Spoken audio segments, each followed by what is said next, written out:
take a seat.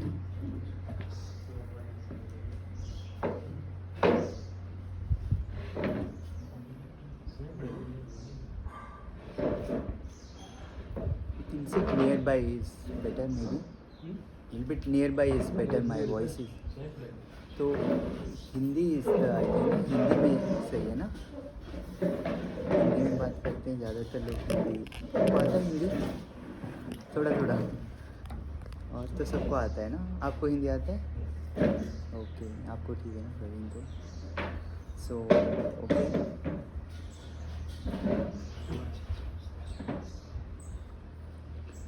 So we will Buddha की भगवान बुद्ध को we will have a recollection of him in mind with honour, है ना? अपने माइंड में वी कैन जस्ट रिकलेक्ट कि बुद्धा ने ये धर्म दिया है, और उसको फिर हम अपने भाषा में समझने की कोशिश करते हैं। So actually I did not prepare anything. कुछ आप लोगों में से if some topic is there which you is of your interest, है ना? किसी को कोई चीज़ पे धर्म की चर्चा करने में इंटरेस्ट हो तो बहुत अच्छा होगा। धर्म तो जैसे समुद्र की तरह है ना, समुद्र का कोई आकृति नहीं होती है। धर्म मतलब सवाल के हिसाब से ही जवाब आता है कि हमारे विचार क्या हैं, है ना? हमारे कैसे विचिकित्सा पैदा होती है, कैसा संशय है, उसका दमन करने के लिए धर्म की चर्चा की जाती है। और धर्म मतलब एक प्रैग्मेटिक चीज़ है। अगर कोई जैसे बीमारी होती है तभी दवाई होती है ना, तो मेडिसिन का पर्पस उतना ही है, वो उसके बियॉन्ड नहीं जाता।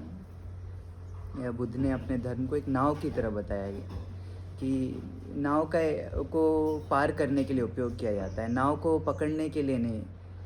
तो इस संसार में हम हैं तो इसको पार करने के लिए एक नाव की ज़रूरत है। तो एक सोचने के, एक प्रयास करने के, एक तरीके की ज़रूरत है। तो उसको समझने के लिए ये धर्म है। तो आई थिंक अगर किसी के पास कोई पर्टिकुलर दिशा हो सोच की जिसके बारे में हम चर्चा कर सकते हैं तो बहुत अच्छा होगा। संपजन्य बोलते हैं, इसके बारे में थोड़ा डिटेल से एक्सप्लेन। संपजन्य, सो ये बहुत महत्वपूर्ण है। संपजन्य इसका जो मूलतः वर्ड है जो पजानाती। तो पजानाती मतलब वैसे तो जानना, जानाती हम कई तरीके से जान सकते हैं। तो इस चीज़ को बहुत अच्छा टॉपिक है, इसके ऊपर भी कर सकते हैं। तो जानना है ना, तो जानने के कई तरीके होते हैं। इनफैक्ट हम 5 एग्रीगेट में, एक तो हमारा रूप है। इस रूप को जानने के 4 आधार थे। आप शब्द शायद पंचस्कंद जानते होंगे, रूप, वेदना, संज्ञा, संस्कार, विज्ञान। तो इन 5 स्कंदों को, इन 5 चीज़ों को भगवान ने बताया कि दुख क्या है ना? हमारा आर्य सत्य, दुख आर्य सत्य है। सो सबसे इम्पोर्टेंट बुद्धा की टीचिंग ये 4 आर्य सत्य होती हैं। तो उसमें से सबसे पहले दुख क्या है समझना है। दुख क्या है? इन पंच संकित थे ना, पंच उपादान स्कंदा दुखा। तो वैसे दुख तो कई लेवल पे बताया है। एक तो है क्योंकि हम अपने आप को शरीर मानते हैं, तो उसके लिए जाति भी दुखा, जरा भी दुखा। मतलब जब तक किसी को ऐसा बोध होगा कि वो, ये अबोध होगा एक सही बोलें तो, कि मैं शरीर हूँ, सक्काय दिट्ठी मतलब कि मैं शरीर हूँ, ऐसा स्वकाया दृष्टि, इस दृष्टिकोण के साथ उसको ऐसी भावना होती है कि मैं पैदा हो रहा हूँ। क्योंकि शरीर पैदा होता है उसको लगता है मैं पैदा हो गया, शरीर बूढ़ाता है उसको लगेगा मैं भी बूढ़ा हो रहा हूँ। और शरीर की मौत होती है, शरीर को रोग होता है, उसके सारे दुख उसको भी आ जाते हैं। तो ये बायोलॉजिकल फिजिकल सफरिंग शरीर को अपनाने से होती है। मन के साथ भी बहुत सारे दुख होते हैं, क्योंकि हम मन को भी मैं सोचते हैं। तो पिए ही विपयुत्तो दुखो, अपिए ही संपयुत्तो दुखो, की है ना? प्रिय जो हैं वो हमारे से दूर हो जाते हैं, अप्रिय लोग ज़िंदगी में आने लगते हैं। तो ये दुख मन के साथ होते हैं। तो शोक, परिदेव, दुख, दो मनसानंग, ये सारे साइकोलॉजिकल दुख हैं। फिर एक एक्सिस्टेंशियल फॉर्म ऑफ, जो फंडामेंटल टाइप ऑफ सफरिंग है, जो मतलब संखता, कंडीशनैलिटी की वजह से ही होती है। क्योंकि सारे धर्म संस्करण की तरफ कारण बने हुए हैं। मतलब कि दे आर कंडीशनड, हेतु पच्चय, मतलब कि फॉर एग्जांपल जो अनिश्चितता जो है, इस अनिश्चितता के कारण जो दुख है वो जस्ट बॉडी माइंड का नहीं है, धर्म के स्वभाव के अंदर ही ये बसा हुआ है, इसको हम संखता दुख बोलते हैं। तो ये क्या दुख है? संकितेन पंच उपादान स्कंद दुख। तो बुद्ध ने बताया कि संक्षिप्त में 5 उपादान स्कंद दुख हैं। तो ये 5 उपादान स्कंद क्या है? तो दुख जो फर्स्ट नोबल ट्रूथ है, ये इस चीज़ को समझना है कि 5 उपादान स्कंद क्या है। तो 5 स्कंद को उपादान मतलब कि अपनापन, आसक्ति, पकड़, चिपकाव, ऐसे समझा जा सकता है।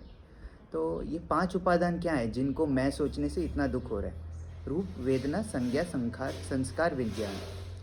अब रूप धर्म जो है, ये वो है जो हम जान रहे हैं। आज ज़्यादातर विज्ञान रूप धर्म को ही समझने की कोशिश कर रहे हैं, पर रूप धर्म के सिवा वेदना, संज्ञा, संस्कार, विज्ञान, ये चारों ज्ञान है एक्चुअली। वेदन एक तरीके का ज्ञान है, वेद बोलते हैं, जैसे भारत में भी वेद बताए गए हैं। तो वेद एक तरीके की जानने की प्रक्रिया है। तो वेदन मतलब कि महसूस करने का जो ज्ञान है, इसको वेदन बोलते हैं। तो संज्ञान, संज्ञान जो है उसमें सन मतलब कि क्या है? संयुक्त जो है, एक तरीके से इसका जो अर्थ आता है, जिससे बोल सकते हैं कि इसे समझा जा सकता है अच्छी तरह से, कि पूरा जो हमने कलेक्ट किया हुआ है, हमारी जो मेमोरी है, बचपन से हमको कुछ सिखाया गया है, तो जो संयुक्त है हमारा ज्ञान, उसको संज्ञान बोल सकते हैं। तो ये ऑल्सो एक टाइप ऑफ नॉलेज है। फिर है विज्ञान। तो विजानाति, तो विज्ञानम विजानाति, तो विज्ञान भी एक तरीके का ज्ञान है। ये किस टाइप का नॉलेज है कि ये जो चीज़ है, जो है, ये है किसी चीज़ को डिस्टिंक्ट करना अलगाव से। तो किसी भी चीज़ को हम जानने के लिए हम उससे अलग होने चाहिए। तो विज्ञान का मतलब है विजानाति ते विज्ञानम है। तो मतलब हम किसी चीज़ को देख रहे हैं, जान रहे हैं, तो इसका मतलब हम उससे कुछ अलग हैं, तभी हम उसको जान रहे हैं। और एक और तरीके से समझ सकते हैं, ये द्वंद्व का ज्ञान है। जैसे अगर मुझे लंबा समझ आता है, तो छोटे के आधार पे ही लंबा मैं समझ सकता हूँ। तो ये डिविजिव नॉलेज है। तो विज्ञान का आधार है सेपरेशन, डिवीजन, डिस्टिंक्शन। तो इन चीज़ों को धीरे धीरे और हम अनुभव के और साधना के और योनिसो मनसिकार और थीरी, सब कुछ के सपोर्ट से और गहराई में सारे स्कंद को समझना है, क्योंकि दुखार्य सत्य को समझना मतलब ही इन चीज़ों को समझना है। और एक और है, ये है संस्कार। संस्कार मतलब संस्करण जो हुआ है, मतलब कि जो कंडीशनिंग है। तो तीन तरीके के संस्कार हैं, काया, वाची, चित्ता। शरीर के लेवल पे हम लोगों को का संस्करण हो गया है ना अभी भी। और काया संस्कार वैसे वितर्क, ये अस्पस, जो श्वास, आन अपान वायु जो है, ये काया संस्कार बोलते हैं। वची संस्कार मतलब वितर्क, विचार, जो हम बोलने की, जो चाइनीज़ लोग हैं उनके विचार भी चाइनीज़ होंगे, है ना। जो अरेबिक लोग हैं उनके विचार अरेबिक में होते हैं, और मुंह से भी वही निकलेगा। तो ये वची संस्कार है। और चित्त संस्कार बुद्धा ने बताया संज्ञा, वेदना। तो ये संज्ञा और वेदना जो है, इनका भी ये क्या है? जो संज्ञा मतलब अगेन जो हमारा संयुक्त ज्ञान है, किसी भी चीज़ को देखते ही वो रिएक्शन की तरह आएगा, और जो भी महसूस करे तुरंत एक फीलिंग आ जाती है किसी चीज़ को देखते, अच्छा है, बुरा है। तो ये 3 लेवल पे, ये क्योंकि हम कंडीशनड है, निरंतर प्रतिक्रिया करते रहेंगे हम काया, वाची, चित्त के लेवल पे। तो ये संस्करण जो, ये संस्कार जो हैं, जो इम्प्रेशंस हैं, उसके बेस पे निरंतर हर स्पर्श पे एक रिएक्शन आएगा। मतलब ये, इसलिए ये कर्म को भी संस्कार ही बोल सकते हैं। कर्म का जो आधार है, कर्म की जो दिशा है, वो काया, वाची, चित्त के संस्कार ही देंगे। और इसलिए एक तरीके से कर्म एक्शन बोलते हैं, बट वो रिएक्शन ही है। संस्कार सारे रिएक्शन है, एक हम इसको एक्शन बोल सकते हैं, रिएक्शन है, लेकिन ये कि एक प्रतिक्रिया है। तो थोड़ा थ्योरी शायद ज़्यादा होगा, लेकिन अच्छा है, धीरे धीरे हमको काम आएगा ये हमारे अनुभव का। क्योंकि सती के बाद अगला जो क्वालिटी है, उसको हम धम्म विचय बोलते हैं। तो धर्म का विचयन, हर धर्म को अपने अपने आधार में प्रत्यक्ष पकड़ पाए जब मन, तो उनको बहुत आराम से वो डील कर पाता है। तो अगला बोधि का अंग जो है सती के बाद, सेकंड बोधि के अंग को धम्म विचय बोलते हैं। तो इसके लिए थोड़ा सा पर्याप्त आधार होना चाहिए कि किस चीज़ों को हम ऑब्जर्व कर रहे हैं। सो हम देख सकते हैं कि मन के जो भी बेसिस है, उसमें कई तरीके के ज्ञान हैं। तो लेकिन कोई भी डायरेक्ट नॉलेज नहीं है, ये सारे इनडायरेक्ट नॉलेज हैं। विज्ञान भी मतलब कि हमको एक तरीके से डिसीव ही कर रहा है, यथाभूत नहीं दिखा रहा। तो संज्ञा भी यथाभूत नहीं दिखा रही, और वेदना भी हमको डिसीव करे, ये भी एक संस्कार है, ये भी एक टाइप की कंडीशनिंग है कि किसी को लाल रंग अच्छा लगता है, देखते ही उसको अच्छा महसूस होने लगता है, किसी को नीला देख के अच्छा लगता है, लाल देख के बुरा लगता है। तो ये तो पूरी ये यथाभूत सच्चाई के आधार पे ऐसी वेदना नहीं आ रही है, ये हमारी कंडीशनिंग, हमारे एजुकेशन जो है इस जन्म और पुराने जन्म के जो है कॉजेस होंगे प्रायर। तो एक और टाइप का नॉलेज है, वो है प्रत्यक्ष ज्ञान। तो ये चीज़ है कि जब हम पहचान आती, मतलब कि हम ना मेमोरी के थ्रू देखने की कोशिश कर रहे हैं, बट हम मेमोरी को ही देख रहे हैं। वैसे ही हम ना अपने फीलिंग के थ्रू देख रहे हैं, हम महसूस करने की नहीं कोशिश कर रहे चीज़ों को। हम किसी चीज़ का कैसा महसूस होता है ये नहीं देख रहे, बट महसूस होना क्या होता है, फीलिंग इटसेल्फ को ऑब्जेक्ट बना देता है जब चित्ता। और हम किसी को विचार के आधार पे नहीं देख रहे कि मैं इसके बारे में क्या सोचता हूँ, अच्छा सोचता हूँ या बुरा सोचता हूँ, बट अपने विचारों को ही देखते हैं। और वैसे ही हम शरीर के लेवल पे कई तरीके के रिएक्शन होते हैं। मिनिमम शारीरिक प्रतिक्रिया है कि अस्पस जो प्राण क्रिया है, बट उसके आधार पे, श्वास के आधार पे फिर हम शरीर से भी बहुत गतिविधियाँ कर सकते हैं, हाथ पैर हिलाते हैं, मुंह सर, ऐसे जो जो कई एक्टिविटीज़ हैं जो धीरे धीरे हम सीखते हैं। तो ये सारे रिएक्शंस भी हैं। तो अब हमारा जो आइडिया है पजानाति, तो पजानाति मतलब जो हम कर रहे हैं उसको देखना। तो संपजानकारी होती जब बुद्धा बताते हैं, तो दो तरीके से सुत्ता में इनको बताया गया है, दोनों एक ही चीज़ है एक्चुअली। तो एक तरीके से बुद्धा ने बताया कि सम्मिज्जते पसारते संपजानकारी होती भासते तो निभाओ। ऐसे बेसिकली आप जो भी क्रिया कर रहे हैं वो आप जानना है। अभी तक हम लोग अनजाने में, बेहोशी में, यंत्रवत जी रहे हैं, तो हर क्रिया अनजाने में कर रहे हैं। तो हो सकता है इसके साथ हम मेडिटेशन कर रहे हैं, लेकिन वो एक तरीके से चित्त को विभाजित कर देते हैं। हमारा मेडिटेशन भी कभी हो सकता है कि काम कुछ कर रहे हैं, लेकिन जो कर रहे हैं उसकी तरफ अवेयरनेस हमारे को नहीं है। तो सबसे पहला लेवल ऑफ अवेयरनेस, मतलब कि इसकी गहराइयाँ हैं, क्योंकि हम लोग 3 लेवल पे कर्म करते हैं, काया वाची चित्त से 3 लेवल पे क्रियाएं चल रही हैं। शरीर के लेवल पे हाथ पैर से, मुंह से, है ना, मान लीजिए आप ब्रश कर रहे हैं तो हाथ का भी एक्शन होगा। तो इस लेवल पे सबसे पहला अवेयरनेस हमको टिकाना होगा, जहाँ पे सबसे मोटी लेवल की बेहोशी है, लेकिन इसको भी नहीं छोड़ना है हमको। संपजन्य अगर पूरा है तो इसलिए बुद्धा सबसे पहले ये बताते हैं कि जो भी कर रहे हो जानते हुए करो। कपड़े पहन रहे हो, कपड़े उतार रहे हो, है ना, नहा रहे हैं, खाना खा रहे हैं तो उठा रहे हैं, रख रहे हैं, तो ये सब यंत्रवत हो गया है। पैदा होते हमको ये चीज़ें नहीं पता थी, बट अब हम लोग कंडीशन हो गए। कंडीशन होते ही ये एक प्रतिक्रिया बन गई है कि कोई ड्राइव करते हैं, शुरू होते हैं, पहुंच जाते हैं, बीच में पता नहीं चलता क्या हुआ। तो बहुत गहरी बेहोशी है इसके एसोसिएशन में, शरीर के लेवल पे।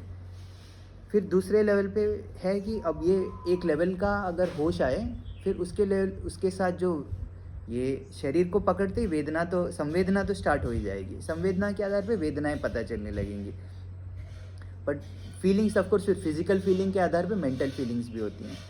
कि अगर शरीर पे कुछ होता है बुरा, तो यूजुअली उसके साथ द्वेष भी आने लगता है, तो दो मनस आने लगता है कि अच्छा नहीं लगता जनरली। तो अगला लेवल है वेदना, संज्ञा, वितर्क और संज्ञा। तो अगला डेफिनेशन बुद्धा बताते हैं जो इससे अलग नहीं है, बट काया संस्कार जैसे समझ आ रहा है कि शरीर के लेवल पे जो भी प्रतिक्रियाएं हैं, जो भी गतिविधियां हैं, उनको बेहोशी की जगह होश में परिवर्तन करना। तो ये फर्स्ट लेवल ऑफ संपजन्य है। और दूसरा है वेदना, वितर्क का संज्ञा। तो अगले लेवल पे जो अवेयरनेस जा रही है, तो उससे सूक्ष्म है हमारे बॉडी के लेवल पे, फिर सेंसेशंस आने लगेंगी। फिर सेंसेशंस के साथ एसोसिएटेड सेंसेशन रूप धर्म है, रूप धर्म, लेकिन उसके पश्चे या धर्म क्या है, फीलिंग्स की। हर सेंसेशन का एक फ्लेवर होता है कि सुखद होगी, दुखद होगी। एक तो है वो रूप धर्म, क्या है कि कठोर है या सॉफ्ट है या गर्म है या ठंडा है। तो गर्मी दुखद सुखद हो ऐसा ज़रूरी नहीं है। किसी किसी को वो गर्मी, मतलब बहुत गर्म पानी से नहाते हैं ठंडी में, बोलते हैं बहुत सुखद है। अब गर्मी में वही गर्म पानी दे दो तो बोलेंगे बड़ी दुखद वेदना हो रही है। तो ये एक चीज़ नहीं है, धीरे धीरे इनके अंदर भी धम्म विचय होता है। तो वो प्रग्रह शुरू में काफ़ी है कि हम लोग बॉडी को, उसके सेंसेशंस को, उसकी फीलिंग्स को, उसके मेंटल फीलिंग्स को एक ही जैसा दिखेगा, क्योंकि धम्म विचय बोधि का अंग नहीं है, जरूरी भी नहीं है। पहले सती भुजंगा आता है। सती भुजंगा जब सफिशिएंट होता है, उसके पास सफिशिएंट डेटा होता है कि उसने कई बार शरीर को देख चुका है, तो शरीर के उसी आलंबन में उसको देखा कि हाथ एक तरीका धर्म है, ये काया धर्म है। काया के अंदर फिर रूप धर्म है, जैसे सेंसेशन की रूप धर्म की क्या क्वालिटी होती हैं, जैसे वाइब्रेट हो रहा है या मतलब कि हार्ड है, सॉफ्ट है, ग्रॉस है, सटल है। तो जो भी एलिमेंटल क्वालिटीज़ हैं ये इसको रूप बोलते हैं हम। जो शेप है इसको काया धर्म बोलते हैं, जो बैठ रहा है, खड़ा हो रहा है, ये काया धर्म हो गया, ये रूप धर्म। तो ये जो धम्म विचय हम शुरू में नहीं आ सकता, धम्म विचय धीरे धीरे जितना कोई देखता रहेगा उसके अंदर ये बोध जागने लगेगा कि जैसे दूध और दूध, पानी और पानी अलग होने लगेगा। इनिशियली हम नहीं अलग कर सकते, इंटेंशन से भी नहीं कर सकते इसको repeated choiceless observation of body को करते करते ये धर्म अलग होगा। वैसे ही फिर फीलिंग है, तो उसमें बॉडीली फीलिंग क्या है, जो डायरेक्ट इम्पैक्ट से कि मान लीजिए गर्म है, गर्म हो सकता है कि उसके साथ किसी को अच्छा लग रहा है गर्म, वही क्योंकि वो ठंडी में नहा रहा है या उसका जो भी संग है, किसी को वही गर्मी बड़ी बेचैन कर रही है, उसको वो गर्मी के साथ दुखद वेदना हो रही है। किसी को even subtle feeling, subtle sensation के साथ दुख हो रहा है, किसी को ग्रॉड सेंसेशन में भी कुछ आनंद आने लगेगा।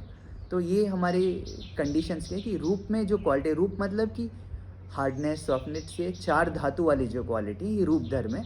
ये जो पोस्चर्स एंड एक्टिविटीज़, ये काया धर्म है। और इसके साथ जो फीलिंग्स हैं एसोसिएटेड, जैसे कि प्लेजेंट होगा या पेनफुल होगा या असुख का दुख होगा, तो ये बॉडीली लेवल की फीलिंग्स हैं कि बॉडी के लेवल पे या तो पेनफुल हो सकता है ना, जैसे कि कुछ हार्डनेस होगा तो हो सकता है कि आपको बड़ा दर्द हो रहा है, या हो सकता है कि ग्रॉस है लेकिन दर्द नहीं हो रहा है, न्यूट्रल सा लग रहा है। तो ये धीरे धीरे ये दोनों धर्म में प्रज्ञा, तो जो चीज़ इन चीज़ों को अलग कर सकती है उसको हम प्रज्ञा बोलते हैं। वो क्वालिटी ऑफ माइंड एक ग्रो होती है जो हमको बचपन से नहीं होती, ये क्वालिटी थोड़ी बहुत होती है, इसलिए हम इंसान हैं, और कम होती तो हम इंसान भी नहीं होते। तो इंसान हैं, जैसे हम बात कर रहे हैं, समझ भी पा रहे हैं, तो ये जो समझ की फैकल्टी है इसको हम प्रज्ञा बोलते हैं कि आखिर हम समझ क्यों पा रहे हैं। एक पशु भी फील कर सकता है, वो समझ नहीं सकता कि वो क्या फील कर रहा है, तो उसके अंदर धम्मविचय इतना लो होता है कि वो इंसान का जन्म नहीं ले सकता। तो प्रज्ञा वो फैकल्टी है जो धीरे धीरे सती के आधार पे डेवलप हो सकती है। सोचने को प्रज्ञा नहीं बोलते, लॉजिक को प्रज्ञा नहीं बोलते, ऑब्जर्वेशन के को विचयन करने को, डिस्क्रिमिनेट कर पाने की, डिस्टिंक्टली देख पाने की, इसको हम प्रज्ञा बोलते हैं। तो रूप धर्म और वेदना धर्म, फिर वेदना में भी दो टाइप के हैं, कायिक और मानसिक। तो एक है कि पेन है, पेन हम कभी बदल नहीं पाएंगे एक्चुअली, बट पेन के ऊपर दो मनस आएगा कि अच्छा नहीं लगता, तो ये, या फिर सोमनस आ सकता है, हो सकता है कि कुछ शरीर की फीलिंग कुछ है और अच्छा ही। तीसरा है कि उपेक्षा आ सकती है, तो ये मेंटल है। बॉडी के लेवल पे जो होते हैं उसको हम असुखम अदुखम वेदना बोलते हैं, लेकिन माइंड के लेवल पे अगर है तो हम उसको सोमनस उपेक्षा बोलते हैं। तो असुख दुखम अनिस ये जो है, ये एक तरीके से उपेक्षा नहीं बोल सकते, क्योंकि ये इंडिफरेंस है ना। जैसे पशु को भी आप मार रहे हो, उसको हो सकता है पता ही नहीं चल रहा, ध्यान ही नहीं दे रहा वो, तो ये तो इंडिफरेंट है। ये क्या बोलते हैं, मोह मूढ़ता हो गई। मोह मूढ़ता यूजुअली असुख दुख से के साथ आती है। उपेक्षा क्या है, बोधि का हाईएस्ट धर्म है। 7 बोधि के अंग होते हैं, बोधि का हाईएस्ट अंग उपेक्षा होता है कि तो हो सकता है कि आपको दुखद फीलिंग हो शरीर में, लेकिन उपेक्षा हो चित्त की। तो ऐसे बॉडीली फीलिंग्स हैं, मेंटल फीलिंग्स हैं। अब मेंटल फीलिंग्स के साथ और भी सूक्ष्म चीज़ें दिखने लगती हैं कि विचार जो होते हैं, विचार तो हम सोच तो हमेशा से रहे हैं, लेकिन उसको पहचानाते नहीं कर सकते। विचार धर्म को, विचार आते समय यह विचार है बोल के हमको नहीं पता चलता। तो सोचना अविद्या है, सोच को रोकने को समाधि बोलते हैं, सोच को यथाभूत देखने को प्रज्ञा बोलते हैं, इसको संप्रज्ञान बोलते हैं। तो ये अगला लेवल का संप्रज्ञान की गहराइयाँ हैं। तो संप्रज्ञान जैसे कि बॉडी के लेवल पे क्या कर रहे हैं आपको पता है, नेक्स्ट कैसी फीलिंग्स एसोसिएटेड है बॉडी के लेवल पे, एंड स्लोली माइंड के लेवल पे, क्योंकि बॉडी के लेवल की फीलिंग्स में परिवर्तन नहीं आता, माइंड की लेवल की फीलिंग्स जो हैं सोमनस दोमनस, ये बदल के उपेक्षा बन जाती हैं। तो धीरे धीरे उसमें ट्रांसफॉर्मेशन होता है। बॉडी की लेवल की फीलिंग्स में अगर परिवर्तन है तो ये समाधि की क्वालिटी है, प्रज्ञा की क्वालिटी नहीं है। जैसे मान लीजिए हम कभी दर्द है, उसको कॉन्सेंट्रेशन से देखेंगे वो टूट जाएगा, पूरा वाइब्रेशन बन जाएगा। इसका मतलब हमारा कॉन्सेंट्रेशन बहुत ज़्यादा है, लेकिन हमारा विपස්සना उतना स्ट्रांग नहीं है। विपස්සना से देखेंगे तो वो दर्द उतना ही दर्द रहेगा, लेकिन हमारे माइंड में उपेक्षा रहेगी कि दर्द के साथ दो मनस बिल्कुल नहीं है, उसको हटाने का कोई भाव नहीं है। उनको पता है कभी ना कभी तो जाएगा ही, 100 साल भी रह लो क्या प्रॉब्लम है। तो मन उसको हटाने के बिल्कुल प्रयास किए बिना उसको यथाभूतम पहचाना थी कि दर्द तो ऐसा होता है। दर्द कैसा होगा, दर्द कभी सुखद तो होगा नहीं। अब दर्द की क्या गलती है कि वो दुखद लग रहा है। तो दर्द का एक ही धर्म है। दर्द का क्या धर्म है, दर्दनाक होता है वो, है ना। Pain is painful. अब मैं सोचूं कि पेन पेनफुल ना हो, पेन जब चला जाएगा तब मैं उसको सुखद मानूंगा, तो वो तो प्लेजर सुखद है या न्यूट्रल सुखद है। दर्द थोड़ी ना सुखद होगा। बुद्ध को भी जब दर्द होता है तो उनको भी दर्द ही होता है दर्द सुखद नहीं होता। बट प्रज्ञा से देखने की वजह से, साक्षी भाव वेदना की तरफ आने की वजह से माइंड के अंदर थोड़ा भी द्वैर भाव नहीं है उसकी तरफ, तो वो उसको हटाने की कोशिश नहीं करता, तो वो डिजॉल्व नहीं होगा। इंस्टेड उसका वो साक्षी बन जाएगा। उसका वो साक्षी बन जाएगा, तो वेदना जब तक है तब तक रहेगी। फिर जब उसका समय खत्म हो जाए, उसके कारण हेतु खत्म हो जाएंगे, तब वो डिसअपियर होगी। बट टू द टाइम वो है, तब तक उपेक्षा से उसको देख पाएगा। तो ये वेदना धर्म है। फिर अगला वितर्क धर्म है। वितर्क क्या है कि एक और लेवल की प्रतिक्रिया चल रही है कि हम सोचते रहते हैं निरंतर, ऐसा है वैसा है, ऐसा क्यों होता है वैसा क्यों, तो वचन के आधार पे। तो ये हमको बचपन से एक लिंग्विस्टिक कंडीशनिंग की है कि हम चीज़ों को वचन के माध्यम से आर्टिकुलेट, उसको एक तरीके की ये भी समझ है, but this is not like प्रत्यक्ष समझ नहीं है, बट हमारे एजुकेशन सिस्टम के हिसाब से उसको समझने की कोशिश करते हैं कि हमारी भाषा में इसको क्या बोलते हैं। अगर मैं इसको बताने की कोशिश करूँगा तो यह कैसे बताऊँगा, तो उस आधार पे प्रतिक्रिया होती रहती है। तो इसको देख पाना, ये अगला, ये संप्रज्ञान और गहराई में चला गया कि वची संस्कार को पकड़ रहे हैं। फिर फाइनली है चित्त संस्कार। तो वेदना वाला ऑलरेडी चित्त संस्कार है एक्चुअली। तो वेदना का आधार जब पकड़ लिया तो हमने ऑलरेडी चित्त संस्कार को भी थोड़ा हमारे हैंडल में आ चुका है। बट फाइनली सबसे सूक्ष्म चित्त संस्कार को संज्ञा धर्म बोलते हैं। तो बुद्धा ने बोला है संज्ञा परिज्ञा वितरेण ओगम। तो संज्ञा को कोई समझ ले तो वो इस समुद्र को पार कर देगा। समुद्र क्या है, संसार है ना। संसार को समुद्र नहीं, ये सॉरी बाढ़ बोलते हैं। ओघ मतलब बाढ़ है ये। तो समुद्र भी नहीं है, मतलब इसमें बहे जा रहे हैं। बाढ़ कैसी चीज़ होती है ना। अगर कोई बाढ़ आई तो अब खड़े होंगे, कोई फ़ायदा नहीं है, तो ले जाती है। बस न्यूज़ आता है कितने लोग बह गए, ऐसा नहीं है कि कोई बाढ़ में खड़ा था। तो ये जब माइंड का जो फ्लो है, मेमोरी का जो फ्लो है, ये इसका जो इम्पल्स है, यही बाहर है। रियली संसार क्या है, अगर आपके 5 सेकंड की मेमोरी कट हो जाए तो फिर ख़त्म हो जाएगा। तो इवन इन टर्म्स ऑफ धम्मा बुद्धा बोलते हैं कि सबसे पहले वची संस्कार जाता है। तो द्वितीय ध्यान में वची संस्कार समता होता है। वची संस्कार क्या है कि आर्टिकुलेशन। प्रथम ध्यान में अकुशल विचार खत्म होता है। सेकंड ध्यान मतलब कि अगर आपका ये सती संप्रज्ञान मतलब अवेयरनेस इतना स्ट्रांग है, तो 2 तरीके के ध्यान होते हैं। एक तो है कि जो हिंदू लोग भी करते थे, जिसको कॉन्सेंट्रेशन बोलते हैं। तो ये है दमन का ध्यान है। इसका अपना जगह है, इसकी अपनी वैल्यूएशन है। ये थोड़ा, ये भी डिफ़िकल्ट है, लेकिन ये है कि कॉन्सेंट्रेशन के आधार पे भी वितर्क विचार को दमन किया जा सकता है। लेकिन एक और है कि अगर किसी की जागरूकता, होश बहुत प्रगाढ़ हो जाए, अवेयरनेस बहुत स्ट्रांग हो जाए, और अवेयरनेस कैसा, कॉन्सेंट्रेशन की तरह नहीं, बट क्षण प्रति क्षण अवेयरनेस है। तो क्षणिक अवेयरनेस, तो क्षणिक अवेयरनेस संप्रज्ञान से हमेशा जुड़ा हुआ है।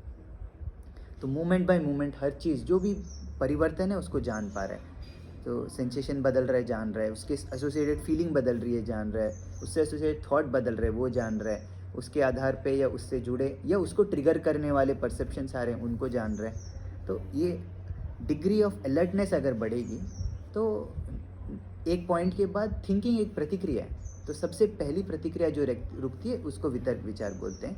तो विचार मतलब कि अगर एकदम आप प्रेजेंट में हो तो सोचेंगे किस बारे में। सोचना मतलब ये है कि अब मतलब थोड़ा बहुत अतीत भविष्य मिक्स हो रहे हैं। तो अलर्टनेस की हाईयर डिग्री को तो बुद्धा बोलते हैं सबसे पहले वितर्क विचार सम्मत होता है। तो इसको वो बोलते हैं द्वितीय ध्यान। और गहराई में चतुर्थ ध्यान की मतलब कि अब शरीर से आइडेंटिफाई करने के लिए भी एक लेवल ऑफ अनअवेयरनेस, एक लेवल ऑफ असंप्रज्ञात स्थिति है। तो संप्रज्ञान जब बढ़ रहा है कि मोमेंट बाय मोमेंट, तो अनलाइक अ कॉन्सेंट्रेटेड अवेयरनेस, जिसमें असंप्रज्ञात ध्यान बोल सकते हैं उसको, कि आपको मतलब कि कुछ अराइज हो रहा है पता नहीं, कुछ है पता नहीं, कुछ पास हो रहा है पता नहीं। तो संप्रज्ञान मतलब कि हमेशा उसमें वो समुदय वय का नॉलेज डिफ़ॉल्ट है। मतलब आपको सोचना नहीं है कि अराइज पास, ऐसा नहीं कि आप किसी को देख के नीचे नीचे कुछ मंत्र नहीं करना है। इसलिए कि जैसे कोई शेर है ना, वो किसी अपने गाय बकरी किसी के पीछे पड़ा है, तो वो कैसे कितना अलर्ट होता है कि थोड़ा भी बदला उसको पता चल रहा है ना। तो संप्रज्ञान का मतलब ये नहीं है कि शेर ये सोच रहा है कि ये देखो अनित्य है अनित्य है। इट्स जस्ट लाइक वो इतना अलर्ट है कि कोई भी बदलाव उसको पता चलेगा, कुछ भी परिवर्तन हुआ किसी भी परिस्थिति में, तो अनलाइक अ कॉन्सेंट्रेशन जिसका आधार ही ये है कि हम लोग हर परिवर्तन पे ध्यान न दें, सतर्कता जो संप्रज्ञान का क्वालिटी है, उसका मतलब है कि कोई भी चीज़ में कोई भी परिवर्तन आया वो पता चल रहा है। तो संप्रज्ञान की वही पहली गहराई ऑफकोर्स है कि बॉडी में परिवर्तन है वही नहीं पता है, ये तो बहुत ही बड़ी बेहोशी है। बट शरीर में आ रहा है लेकिन सेंसेशन में परिवर्तन आ रहा है, ये सूक्ष्म हो गया, या सेंसेशन के साथ, लेकिन अगर विचार में है। एंड फाइनली तो फोर्थ ध्यान मतलब बुद्धा ने बताया जब शरीर के अंदर जो संस्कार है ना, बॉडीली लेवल पे रिएक्शन बंद हो गया, शारीरिक प्रतिक्रिया बंद हो गई, तो इसको चतुर्थ ध्यान बोलते हैं। एंड फाइनली सबसे हाईएस्ट होता है चित्त संस्कार निरोध, तो उसको संज्ञा वेदना निरोधी बोलते हैं, क्योंकि संज्ञा वेदना इज डिफाइंड एज चित्त संस्कार। तो ये जो है इसको of course this is the related to nirvana के, या है ना, दुख के एंड का। तो ये जो तो ये 3 संस्कार हैं, अविद्या पश्चात संस्कार हैं, ये 3 प्रतिक्रिया बोल सकते हैं। इन 3 प्रतिक्रिया के आधार पे ही ये मैं हूँ बोल के ये भाव आ रहा है, दैट आई एम, ये सेल्फ कॉन्शियसनेस जो है, ये विज्ञान है कि इन चीज़ों को जो जान रहा है इससे अलग कोई है इसका दृष्टा, मतलब कि इस ऑब्जेक्ट्स का एक सब्जेक्ट होगा ना, ये विभाजन हुआ है, हमारे अनुभव का एक विभाजन हो गया, एक डिवीजन हो गया, एक द्वंद्व आ गया है अनुभव के अंदर कि कुछ बाहर है कुछ अंदर है, या देयर इज़ अ ऑब्जेक्ट, कुछ आलंबन है और कोई इसका साक्षी है।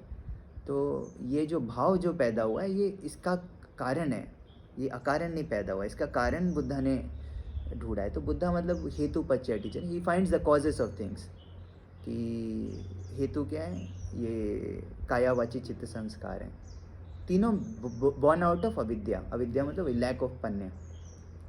तो संपजन्य मतलब कि this is a active sense, पजानाति का एक्टिव कैसे पन्य आएगी, है ना, तो वो कौन सी क्रिया है जिससे पन्य आती है, तो संपजानकारी होती, तो पजानाति like rightly correctly seeing as it is, correctly प्रत्यक्षली, तो ये मतलब सोच का ज्ञान नहीं है, प्रत्यक्ष किसी चीज़ को निरंतर एज इट इज़ अनबायस्ड तरीके से देखने से जो नॉलेज आता है, तो वो जो क्रिया है उसको संपजानकारी होती है ना, और उससे जो आता है उसको हम पन्या बोलते हैं। जो इस प्रत्यक्ष देख निरंतर हमारी शरीर के, वचन के, मन की गतिविधियाँ हैं, जो क्रियाएं हैं, इनको कोई निरंतर वॉच करते रहे, तो उससे जो बोध जागता है उसको हम पन्या बोलते हैं। This is the cause of liberation, है ना। सो आई थिंक कुछ, आई होप इज सार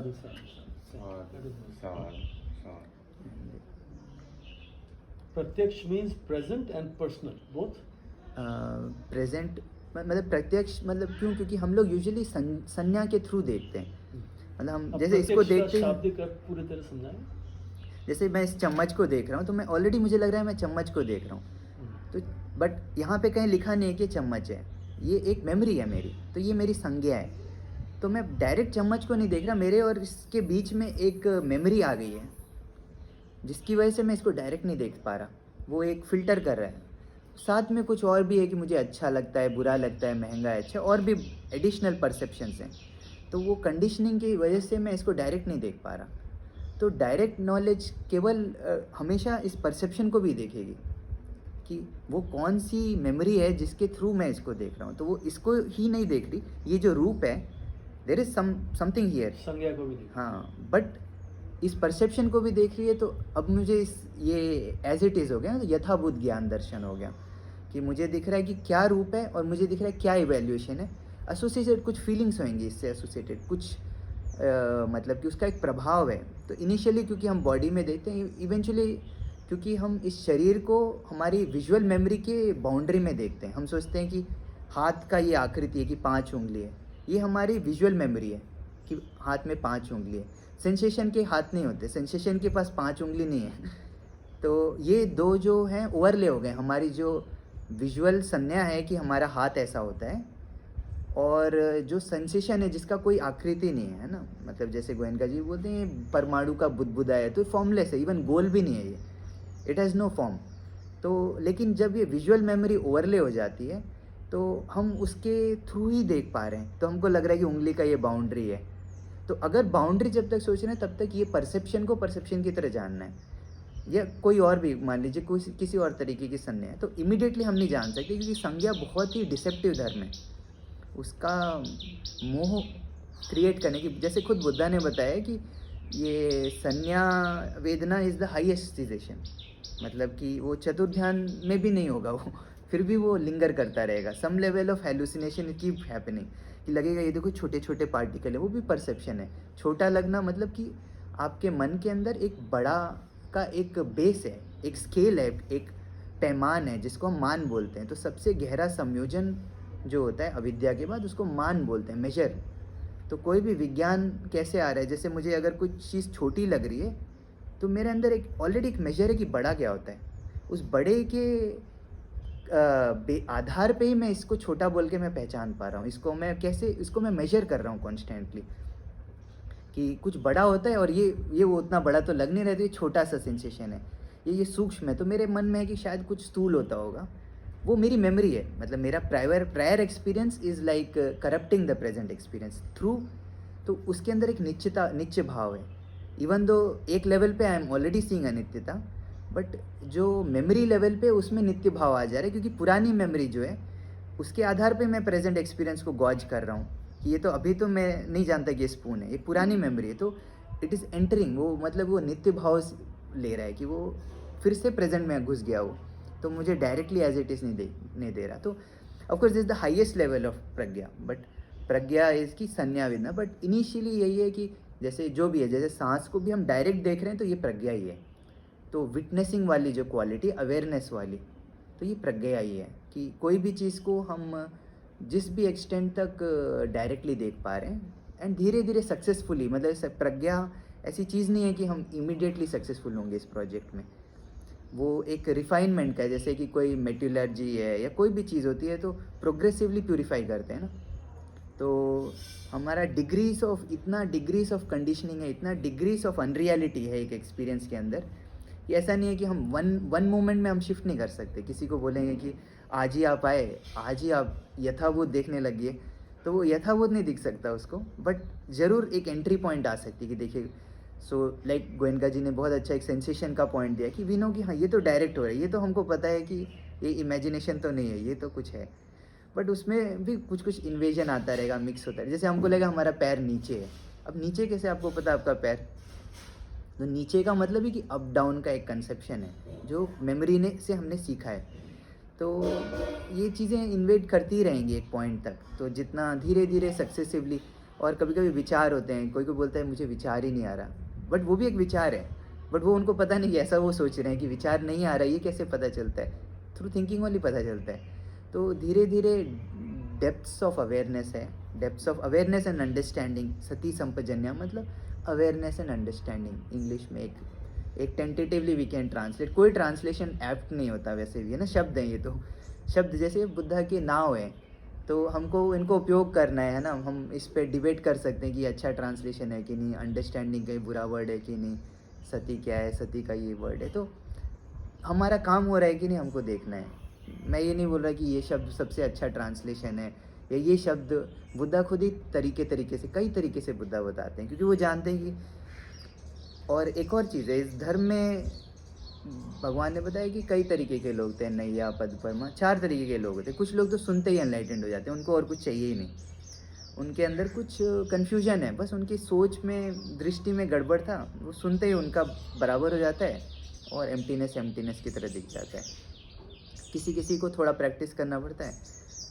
अब ऐसा बोलते हैं कि अभी 2 ही तरीके के लोग बचे हैं, नैया और पदपरम। तो नैया मतलब कि अब बहुत सुनना होगा, फिर बहुत प्रैक्टिस करो, फिर सुनो, फिर प्रैक्टिस करो, अभी ऐसे ही लोग बचे हैं। ऐसा माना जाता है कि बहुत, जो भी हिस्ट्री में जो आजकल के जो टीचर्स हैं उनका भी जो एक्सपीरियंस है, जो कई लोगों से मिलते हैं ना, जिनको साधना में अपनी साधना, हम लोग को यूजुअली अपनी साधना होती है, बट जैसे कोई विपश्यना, जैसे आप भी टीचर है तो आपका ज़्यादा एक्सपोजर होगा, वैसे कोई टीचर्स हैं और वो भी मोनेस्टिक टीचर्स है तो बहुत ही बड़ा एक्सपोजर होता है उनका, कि बहुत फील्ड ऑफ, बहुत वेराइटी ऑफ प्रैक्टिसेस, तो सबका उनको दिखता है कि आजकल बहुत रेयर है कि किसी को तुरंत ही, मतलब एकदम ही सीधा ही एम्प्टीनेस पे जा रहा है, वो बहुत ही लेवल्स ऑफ।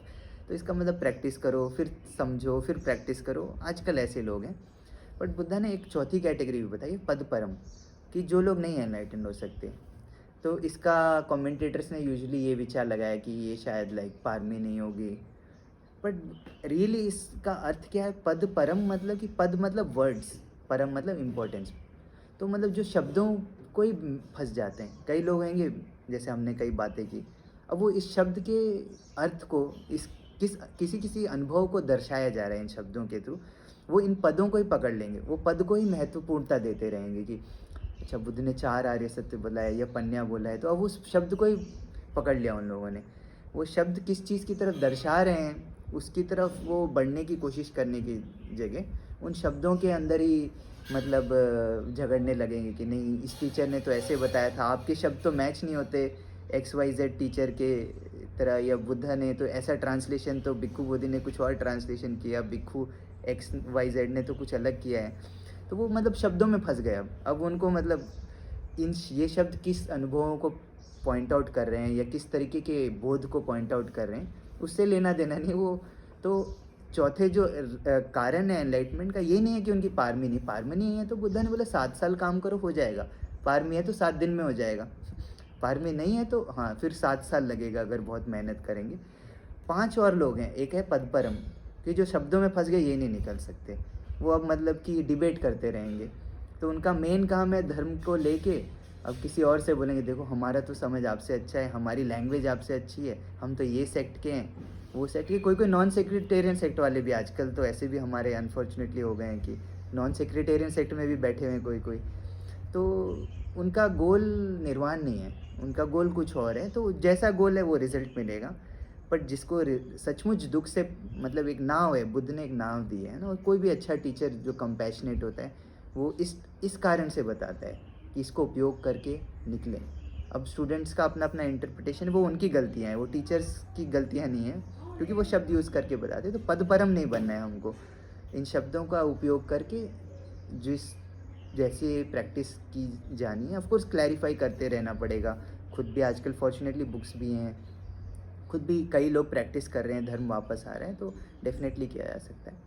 एक और बताया गया है कि गुरु कर्म नहीं होना चाहिए कोई, है ना। तो मतलब किसी ने अपने मदर को, फादर का लाइफ नहीं लिया है, या बुद्धा का ब्लड नहीं किया, या किसी अरहंत को, तो ये तो बहुत रेयर कि मतलब क्रिमिनल में भी हाईएस्ट लेवल ऑफ क्रिमिनल्स जो होते हैं, तो वैसा हमारा कोई बैकग्राउंड है नहीं, है ना। तो इसका मतलब ऐसा कोई रीज़न नहीं है कि अगर करेक्ट धर्म पे प्रैक्टिस करें। ऑफ कोर्स थोड़ा एसोसिएशन चाहिए, थोड़ा प्रैक्टिस चाहिए, और जहाँ जहाँ पे कन्फ्यूजन हो वहाँ पे क्लैरिफिकेशन करके, और आता भी प्रधान चाहिए। बुद्धा ने बोला है कि अगर क्लैरिटी हो आपको कि क्या करना है तो प्रधान है बस। बोलते हैं कि अगर प्रधान है आपको, प्रधान मतलब कि राइट, मतलब कि एफर्ट करना होगा। पराक्रम धातु मतलब कि किसी चीज़ को, कोई भी निवर्ण है उसको ओवरकम करने के लिए एनर्जी चाहिए होती है, मेहनत चाहिए होती है। तो अगर मेहनत है किसी के अंदर तो, और सही समझ हो सकता है, जैसे हमने बोला कभी कभी प्रोग्रेसिवली बढ़ती है, तो थोड़ा क्लैरिफिकेशन, थोड़ा पर्याप्त नॉलेज उस टाइम का कि अपनी प्रैक्टिस के लिए डू आई हैव सफिशेंट, कि अगले 4 कदम तक के लिए मुझे सफिशेंट नॉलेज है, तो वी कैन जस्ट वर्क। और कभी कभी खुद ही ओपनिंग का मतलब धर्म खुद ही खुलता रहता है। अगर नहीं खुले तो we can clarify, we can seek somebody. आजकल फॉर्चुनेटली ऐसे लोग हैं, अगर हमारा खुला दिमाग है, खुला दिल है, तो ये संभावना है कि कोई ना कोई, यूजुअली खुद वो लोग भी ढूंढ लेंगे। अगर सचमुच एक अच्छा साधक है तो बताने वाले भी ढूंढ लेंगे, है ना। अगर हमारा प्रधान है, हमारा दिल खुला है, सोच खुली है, तो अभी ये संभावना वापस इस वर्ल्ड में अराइज हो रही है कि निर्वाण का डोर्स खुल रहे हैं। सो आई होप और भी कुछ है तो स्पेसिफिकली भी पूछ सकते हैं। और One question or answer in English? yes, I'll answer in English. No? I understand. Okay. Can you explain only this little bit about Vachi Sankara? Vachi Sankhara. So Vachi Sankhara means, usually with Sankhara means, one can say it can be translated, because it's such a dense thing, it has many connotations in English, or in actually even in Hindi. The root idea would be sanskaran means like interwinding, so that will be like the heart of the matter. But or also we can say conditioning. So there are multiple, because human has 3 dimensions of action: body, speech and mind. When we are born we cannot act in any of those ways. Even when the hand act, we don't know this is our hand. it's only through like learning. Like a small child does not do ride cycle, he does not speak English, so he does not have memory of this is apple, this is banana, this is good, this is bad. So all this has been conditioned, programmed. So this programming, this conditioning, of course there is a latency, there will be a orientation, because this we believe is the called past karma. So somebody who don't believe, not necessary, at least initially, we can understand, okay, like we can say genetic disposition, we can believe some other, so because of some reason there is disposition towards specific conditionings. So then based on the receptivity of the organism, because it has three possibilities, there is a bodily possibility, there is a possibility of memory, that one will be memory and emotions will get programmed. So that is the chitta sankhara, and there is a bodily. But there is also a new dimension which we do not see in animals, which is the capacity to articulate things in words. So when we see this table, or when we see a tree, the tree has so much detail. In terms of perception, one cannot like transfer this data. It's just like a terabyte of data in one tree. Visually, if I such see, but I can just put it in one word, a tree, and I can give this data to you. So human being becomes such a superior form of being. This human life becomes a profoundly important type of life other than animal. The leap comes because of Vachi Sankhara. Because of this, somebody like Tathagata can transfer the Dhamma, which can be encapsulated in words and language, which we can also receive, process, apprehend. So it allows for it's not a proper transference, because it's like highly compression. There is a software, compression software. So it's like a 1 to trillion type of compression. Like you see a mountain, it has infinite detail in terms of perception. But you can just say, I saw a mountain, and you tell to somebody, he can understand what you are talking about. Or like we are talking the Dhamma, we are trying to understand how to like something about Nibbana. This is like the most difficult topic. But because we have the capacity to encapsulate concepts and we have been educated, so of course each culture of humanity, we have of course brain areas associated, like they say Weichner, Broca areas, language, apprehension, comprehension, articulation. So what that means is the human type of body is predisposed. Even when the child does not know language, there is a disposition or a capacity inherent in this type of brain, that there are regions which when taught a language, it will be able to put it in this order. The problem of course becomes that when we don't want to think also, we keep thinking. It's non-stop, it's not in our hand, and we see something, we start thinking about it. So it's just out of hand, so it becomes a reaction. And every time we think, we are conscious that it is I who think. So it creates this sense of self which is suffering. So even though we say 5 aggregate is suffering, again we can say really the heart of suffering is consciousness only.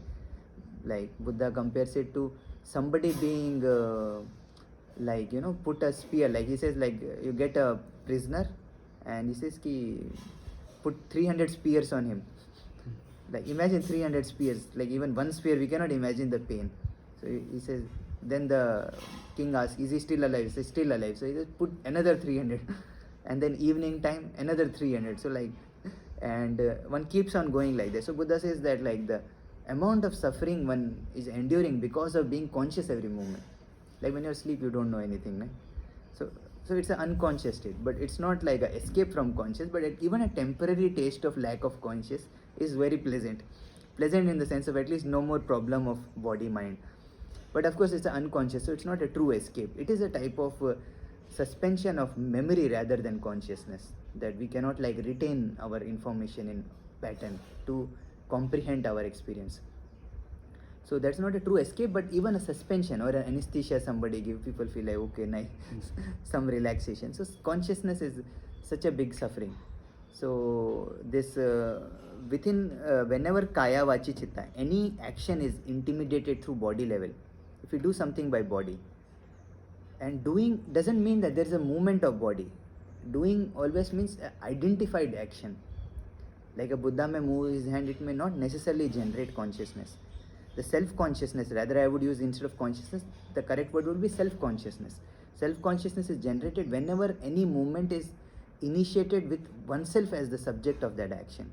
So it will necessarily initiate self-consciousness. So these 3 type of reactions, the bodily, verbal and mental. So Vachi Sankhara is that specific, like whenever we think in terms of I, we have that beforehand I, and we start suffering. I have to do this, I have to do that, and this is just happening in day and also in night. We suffer from this. Our dreaming is also just thinking. We cannot just stop it. So we have to understand it.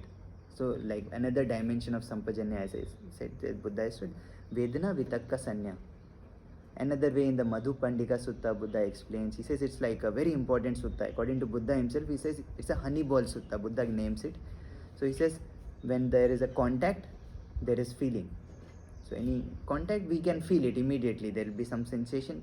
Immediately there will be like a sense towards it. There will be a disposition towards its orientation of pleasant neutral. And whatever one feels, one perceives. There is a sense of apprehension towards what is it that is being felt. So there is a memory will immediately step in to make sense of it. So yam vedeti tam sanjanati. So what one feels, one perceives. Yam sanjanati tam vitakketi. So whatever one perceives, let's say one perceives this is to be a spoon, one perceives this to be a blue, then one starts thinking about it. Oh, this is a blue and something, some storyline will start. So this is a default mechanism. And yam vitakketi tam papancheti. So based on the thinking, we fabricate a world around us. Like you may think you are in Andhra, right? You have a proof of this? It's just a papancha. Prapanch means like a world. We have woven a world around us and we suffer from that world. We are stuck in it. So based on the thoughts, now we have a world. And then in that world, then you have identity of being XYZ, some name you have, or you believe that to be your name, and then you have some story around it that I'm good or bad, or I'm meditator or non-meditator, and have to go XYZ. So it's not like we will keep following these stories and we'll reach anywhere. This is just hallucination. So it's the cessation of this hallucination. So is by progressive succession of all the proximate causes. That is the Dhamma. We do not keep, as long as you are in this story, it's not like through the story you will reach anywhere. It's like understanding that we are creating this story, finding the causes of such fabrications, till we see what just happened, seeing as it is. That, okay, I just imagine myself to be in a world by, what is the basis? Sakkaya Ditthi. Because we thought we are this body. We don't have a proof. Do you have proof of this body? No, maybe you have some certificate. Indian certificate you cannot believe also, right? The government not guarantee. So birth certificate all fake only Indian. So what is the proof that this body belongs to you? No proof, no. It's just our awareness is not sufficient to know it in and of itself that this does not belong to it.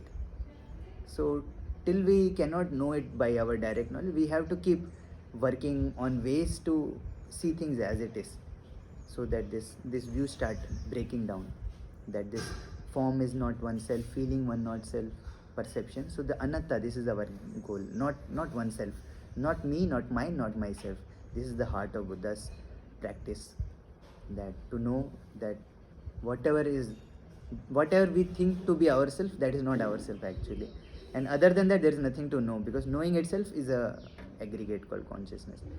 So Vachi Sankhara is our savior and also our nemesis. It is the reason why we have value of this life, because clear articulation of Dhamma, it is a very nicely we can remember, understand, even write in books, right? You don't have image book of Dhamma, which will be very bad. But because of words, we can have Buddha's teaching, he can give it in words. So animal does not have words, no? It has only Kaya Sankhara, Chitta Sankhara. It knows this is my cow, calfling. It has, of course, bodily reactions, so much bodily karma is there. So that is the very good part, but also a lot of suffering. Thought got that is the most suffering. People sit and they say, I am sad, and they believe this.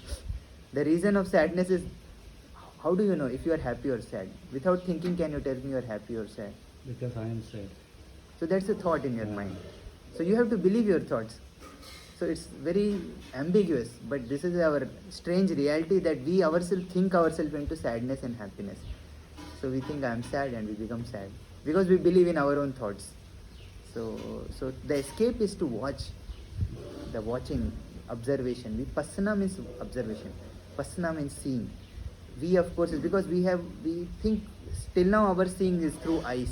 This is actually perceiving, not observation. So vipassana is a new way of seeing, a higher, which is like seeing the seeing itself. So that is a like a profound seeing, one can say, a special seeing, distinct way of seeing.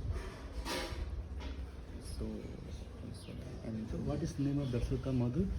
Madhu Pindak Sutta. Madhu Pindaka. मधु पिंडक मध्यमा में है क्या? मध्यमा निकाय. I think 43. You can also share something. 43. You can search it by Honeyball Sutta also. हाँ, maybe English honey Honey ball ball or sutta. honey- Honeyball Sutta. Honey ball. English it will be honey ball. Means it's explained that even though it sounds so small, like you say that how much, just like a honey ball, you keep pressing, sweetness will keep coming. So the more you look into this, even though it may be 5 words, when you start contemplating on how this it can create a world.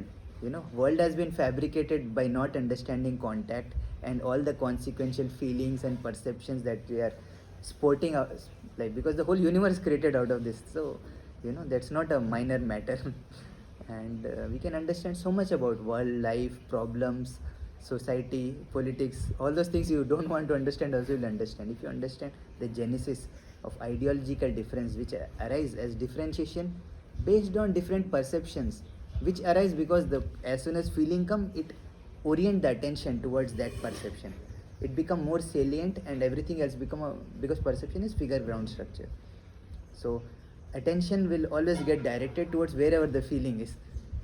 Pleasant, unpleasant, it will just immediately direct. It's not intentional. It will just pull it. That become the figure. Everything else go in background.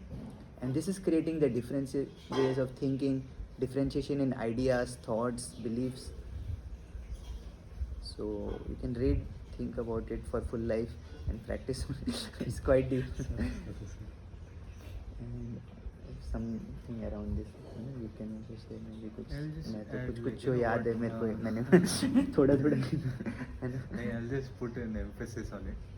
So what Bante just explained, no? Your question was, Just a moment. Vachi Let me. Yes, yes. your question was regarding Vachi Sankhara, right? So let's put like whatever you think, that's what you will speak. Let's start from there. Mind only. Yeah, Vachi Sankhara.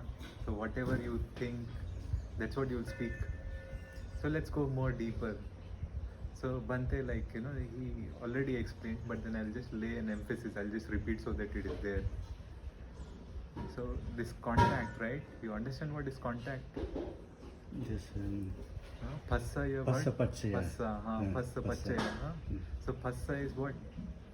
like There is thought. this I, and there is this image. All right. These two, dependent on these two, consciousness arises. Okay. So these three come.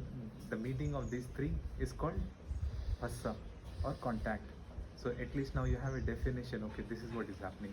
Now you can put it in your experience. Put it in your experience in the sense like you can relate it with your own experience. Is it so? I and this is image. At least you can recognize that. Yeah, you can recognize, and there is this dependent on that. There is this consciousness. Yeah, and that is called contact. Can you recognize that? That's happening. Yeah, with respect to all your 6 senses, you can say. Yeah. So now whatever you feel, what is the condition for it? This contact is the Contact. condition for feeling. Now whatever you feel, that is what you perceive. And whatever you perceive, that's what you think. Think. Is it so? Yes. What I'm trying to do is like, can you just go with me? Can you see that that is what happens? Like Avijja Pachya Sankara. So can you just see that, like, so whenever this contact is happening, and then there is feeling arising, and then that's what like you're perceiving. And that's what you're thinking about thereafter. And whatever you think, you proliferate in the sense you start expanding into like some story. Yeah, this is my cup, and then thereafter, like, there is a whole lot of story. That is what happened. This is what happened. I need to buy this, that, or whatever. Now all this like proliferation becomes the origin point for your identification or identity. That's from where the identity or emerges from. So can you see that or recognize that? So at least if you keep this information, as you recognize, that's the wisdom, and then don't forget and then work on it. Oh, that's what I'm doing. So, like if this, if the identification has to go now, Yes, sir. yeah, so you go back. Identification is the big point, isn't it? So that's the issue. That's the issue. It's just as simple as this, or let's say it's not that simple, but then as simple as this, that what we identify, 5 aggregates only, no? It has brought down to condensed to this, okay, just this. So try to maybe contemplate, or let's say try to understand. The whole thing is about understanding. If you don't understand, then where are you? So let's say there is this form. So form, let's say Tathagat says, what is form? Form, is it permanent or impermanent? It's impermanent. It's impermanent. So what is impermanent? Is it sukha or dukkha? Happiness or sadness, or let's say painful or pleasant? Both impermanent. No, whatever is impermanent, that is dukkha, suffering. And whatever is suffering, is it fit to regard that as I, mine, or self? No, right? No. So what is the issue? That's what we are doing. So let's stop doing that. You get the point? Yes, I get it. So as soon as you stop doing that, to that extent, you are relieved of suffering. Now no more oh, this is the issue. Am I always trying to identify with such a thing which is impermanent? So what I try to do, identification in the form of grasping, or let's say any which way it is impermanent, it is going to it is not going to stay there, what you will hold. But then still, so this movement, this tendency itself will cause suffering, or let's say that's what is inherent. So we can stop doing that. So with regard to rest of the you just recognize these are the 5 aggregates. With all that, this is the nature of that. And if this is the nature, then this is how it is suffering. And then this is what I am doing. I am regarding it as I, mine, or self. So now you understand. So I stopped doing that. And whole practice, or let's say even if you want to say practice or understanding, is just to arrive at that. So you stop that tendency. Once you have completely stopped, then you are free. No more suffering. Okay, I think sadhu, it's very nice. May you all be free from all suffering. Yeah, keep practicing and